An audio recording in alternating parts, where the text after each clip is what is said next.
Hai, apa kabar kalian semua? Saya doakan bagi kalian semoga sehat dan selalu diberi kemudahan dalam segala urusan. Pada kali ini saya akan membahas salah satu film yang cukup unik berjudul Freehold. Apa jadinya jika di rumah kalian selama ini terdapat orang yang tidak dikenal yang bersembunyi dan menumpang hidup? Scene dimulai dengan adegan seorang pria yang baru saja terbangun dari tidurnya layaknya kebanyakan orang. Pria ini bernama Hussein. Ia mengawali pagi harinya dengan membersihkan badan terlebih dahulu dan juga sarapan. Dilihat dari penampilannya, Hussein merupakan orang yang sibuk serta memiliki pekerjaan yang cukup elegan. Hussein merupakan pria muda yang sukses dengan memiliki apartemennya sendiri. Namun sayang, selama ini ia sama sekali tidak sadar bahwa terdapat orang asing yang menumpang hidup di apartemennya. Orang asing ini terbiasa memulai pagi harinya secara normal, meski melakukannya dengan cara yang tidak wajar. Seperti halnya ketika ia kumur-kumur menggunakan Listerine milik Hussein, gosok gigi menggunakan sikat gigi milik Hussein, dan juga mengelap otot menggunakan handuk milik Hussein. Ia juga memakan makanan milik Hussein dan tinggal memilih makanan apa yang ingin ia makan. Pagi hari ini menu sarapan dengan sereal dengan tambahan susu sapi. Dengan cara seperti itulah ia menghabiskan waktu secara bebas sampai tertidur di ranjang Hussein. Ketika baru saja pulang bekerja, Hussein langsung mendapatkan kabar dari pacarnya, yang dimana 2 hari lagi pacarnya akan segera datang dan ia pun disuruh untuk menjemputnya di bandara. Beberapa jam setelahnya, Hussein pun tertidur. Dan kesempatan itu langsung dijadikan oleh si penyusup untuk keluar dari persembunyiannya.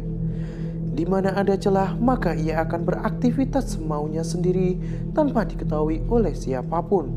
Namun celakanya, kelakuan pria itu sudah mulai bertambah parah. Ia mengganti alarm Hussein dari jam 8 ke jam 9. Tujuan dari penyusup melakukan itu, ia ingin membuat Hussein telat bekerja dan dimarahi oleh atasannya. Tidak sampai di situ, ia kembali memulai pagi itu sesuka hati sambil menyiapkan teh susu untuk ia minum. Setengah botol teh susu itu ia isi dengan air keran. Masih belum puas, ia juga ingin membuat Hussein telat menjemput pacarnya dengan merubah jadwal yang ditulis Hussein sebagai pengingat. Akan tetapi, selama di apartemen ini, ia selalu merasa kesepian dan hanya bisa berinteraksi dengan 2 ekor merpati yang ia beri makan setiap harinya. Alasan mengapa orang asing ini berada di rumah Hussein sendiri sampai sekarang masih belum diketahui pasti. Pria ini siapa dan kenapa dia ingin berada di tempat ini? Waktu demi waktu berlalu sudah, dan Hussein kembali tiba di apartemennya sambil menelpon secara serius.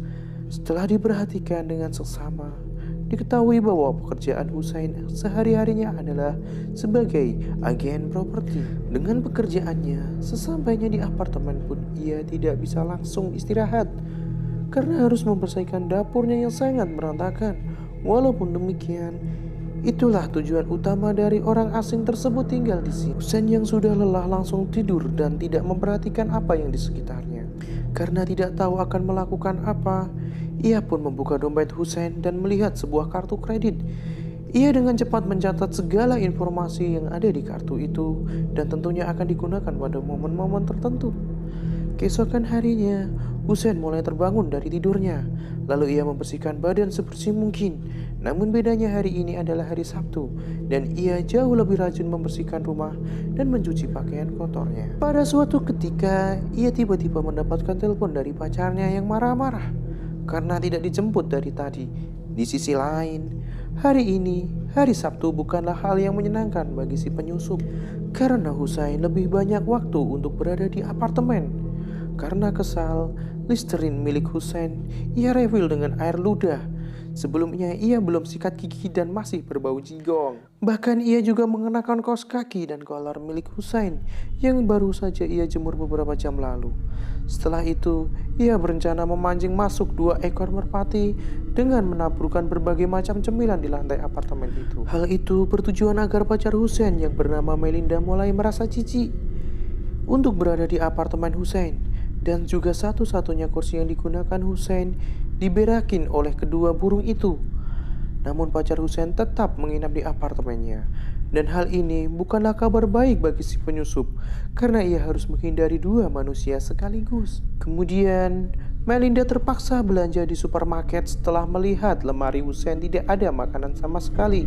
Saat sedang makan, disinilah Hussein beradu argumen dengan pacarnya dan mengatakan kalau ia sudah menyimpan beberapa stok makanan. Keesokan harinya, sebagai bentuk permohonan maaf atas keributan semalam, Hussein sengaja mengajak Melinda untuk pergi makan malam di sebuah restoran mewah. Tentunya hal ini pun menjadi kabar baik bagi si penyusup yang sebentar lagi bisa berkeliaran sesukanya. Dan benar saja, baru saja ditinggal sebentar ia langsung menghabiskan isi sabun mandi milik Hussein dan juga Melinda secara sia-sia. Ia juga mencukur bulu keteknya menggunakan alat cukur jenggot milik Hussein tentunya, yang tidak disadari oleh Hussein sama sekali. Dia juga gak mau kalah dari Hussein dan Melinda yang makan malam di luar. Karena di apartemen ini, ia juga menyempatkan diri untuk menyantap sepiring spaghetti. Pada keesokan harinya, hari Minggu, pria asing ini tidak senang. Hussein berpakaian rapi saat sedang pergi bersama pacarnya. Alhasil, pin berlian milik Hussein pun dibuang ke dalam toilet dan dasi mahalnya juga digunting. Tidak sampai di situ, ia meludahi Listerine dan memasukkannya lagi ke dalam tempatnya. Sebagai penutup, tempat sabun dari Melinda maupun Hussein yang sudah habis malah sengaja diisi dengan cairan pembersih lantai. Pagi harinya, Hussein berkumur-kumur dengan Listerine itu di dalam kamar mandi sambil bersiap-siap untuk pergi pacaran. Di saat itulah ia menyadari bahwa dasinya telah terpotong dan pin berlian miliknya sudah tidak berada lagi di lemari. Setelah Hussein dan Melinda pergi, pria asing ini langsung keluar. Celakanya, baru saja ia keluar, ia kembali seenaknya dengan membuka situs-situs dewasa menggunakan laptop Melinda. Ia juga mengambil celana dalam milik Melinda untuk mengelap lendir yang keluar dari hidungnya yang pilek. Setelah itu, terjadilah keributan sesuai dengan apa yang direncanakan oleh pria asing ini terhadap Hussein maupun Melinda. Pada malam harinya, pria asing itu keluar dari tempat persembunyiannya yang berbeda dari sebelumnya untuk BAB. Sialnya, ia sama sekali tidak menyelesaikan hajat dengan baik karena kotorannya masih terlihat di permukaan. Dalam keadaan seperti ini, Hussein maupun Melinda kembali lagi saling menyalahkan dan mereka saling tuduh satu sama lain. Pada akhirnya, tidak ada solusi yang bisa ditemukan dan mereka pun setuju untuk berpisah. Kondisi ini justru menguntungkan bagi si penyusup karena ia sudah menunggu momen tersebut. Di titik inilah ia memulai lagi perilakunya dengan menaruh potongan kuku di bawah bantal tidur dari Hussein. Pria asing itu sengaja membuang sendok garpu milik Hussein ke dalam toilet. Bahkan sendok dan garpu itu ia kencingi sesuka hati tanpa dosa sama sekali. Tidak tahu apa yang ia pikirkan, tapi yang pasti peralatan makannya tersebut ditaruh kembali ke dalam laci yang berada di dapur. Di sisi lain, Hussein baru saja pulang dan sudah pasti ia tidak mengetahui hal tersebut. Saat ini ia mulai merasa gatal-gatal di seluruh kulitnya. Tanpa ia sadari, ia sudah mandi menggunakan pembersih lantai.